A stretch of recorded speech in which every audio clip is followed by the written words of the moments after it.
I found out my roommate and friends have been mocking me behind my back for months in a secret group chat, but I'm pretending I don't know so I can quietly cut them all off and ghost them when I leave town. I'm Ron, 28, and I currently live with my roommate, Emma, who's 27. She's my younger sister's best friend, and I've known her since we were kids. Originally, my sister lived with us too, but she moved abroad for her studies and now lives in another country with her fiancé. The apartment belonged to her late aunt, so she lets me stay there rent-free, but we share the bills and chores. It's a pretty great setup if you ask me.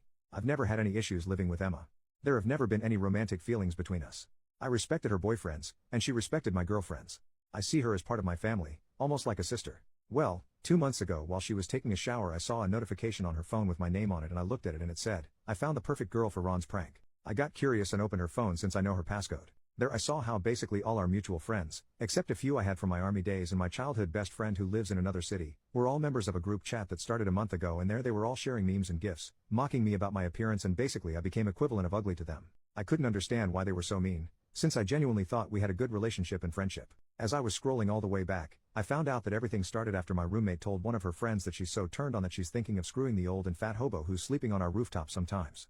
Her friend replied that I'm single too and she could F me. And my roommate answered that she's not that desperate yet, and they both share laughing emojis and stuff. Then they kept at it by posting puking emojis when they talked how they imagine I made love. Then other friends started getting into the joke and soon they created an entire group just so they can share humiliating posts about me. They even started using "I'd rather screw the hobo" as an aside joke, which I heard them say a few times but didn't know what it meant until now. I was standing there reading all these comments feeling numb and not knowing how to react. They also planned to do a prank on me. They would have a really pretty girl flirt with me and ask me out, and when I would go to the date, she would stand me up and they would have a bet on how long would I wait for her. Obviously, since I knew their plans, I rejected the girls' advances, to which I imagine all of them were surprised. Now, I'm not insecure about my appearance.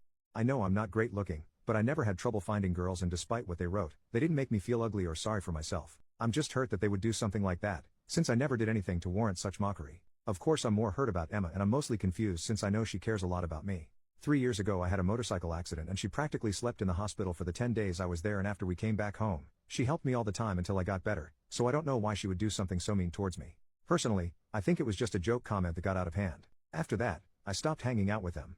I started using work as an excuse, but I limited my interactions with all of them, including Emma. If I knew they'd be at home, I'd stay longer at work or go for a walk until they left, or I'd go out with my other friends. If they suggest a night out, I'd say I was tired from work or sick and wouldn't go.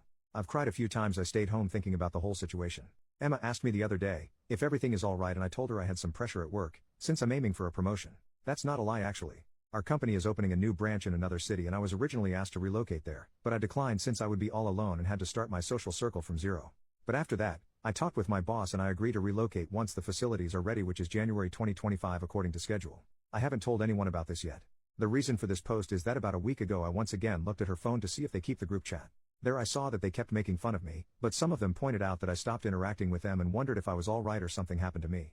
One even asked if there's a chance I know about them making fun of me, but they all dismissed that, saying they haven't said anything, and they even dared to say that even if I knew, it's all harmless anyways. Emma told them about my promotion and it convinced them that I'm just stressed about work, and then they continued mocking me with memes, this time about my job. I don't even know their motives at this point. I don't get it at all. I realize that there's no going back anymore, but I also realize that in the last 2 months, I haven't had any fun, so my plan now is to keep pretending I don't know anything, but start hanging out with them again, because since I won't see them anymore after 5 months I can at least have some fun. I used to like going out with them, so for the next few months, I can pretend they're still my friends. We actually do plan to go out all together to see a movie and then for some drinks. When time comes and I'm ready to leave, I'll leave without informing anyone, including Emma. Once I'm out and away I'll block them all besides Emma, since I care about her and want her to know that despite anything, I'm there for her, and if anyone tries to contact me or pretend they care about me leaving, I'll simply send Emma the screenshots of their chat, and I hope this will shut them up. Anyway, thanks if anyone read this. Edit. Wow, I didn't expect all the support and love. Thank you. I realize that it's a situation that most people wouldn't want to be in, so treasure your real friends. I want to clarify some things. As I mentioned in my post, I do have friends outside the group. I have my army brothers that we meet twice a month and message a lot, who I know have my back as I have theirs, and my best friend who lives in another city that will be very close to me after I leave. It's basically an hour driving. We talk daily and I think he'll be excited once he finds out I'm going to be so close to him. The people in the group chat are mostly our mutual friends since university or past jobs. Not all of them talk bad about me, but they're all members there, so I guess it's the same in a way. They usually hang out at our place where we watch movies, play board games, etc. I feel bad for losing them, but it doesn't compare in the thought of losing my best friend or my army brothers. About my sister. I didn't tell her because then she would tell Emma and then they'd all know, which is what I've been trying to avoid. If I wanted them to know, I'd tell them. I'm not afraid to tell them, because I'm desperate for their friendship.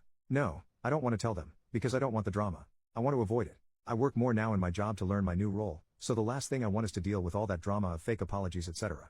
I'd rather be just me pretending I don't know, than all of them pretending they're sorry. I understand why some people don't want me to hang out with them and just expose them and everything, but it wouldn't benefit me to do it. All I would gain is drama and awkward situations. I'd rather focus on me, planning my departure, get ready for my new role and figure the aftermath. In the meantime, I don't think it would do me any good to end things with them now.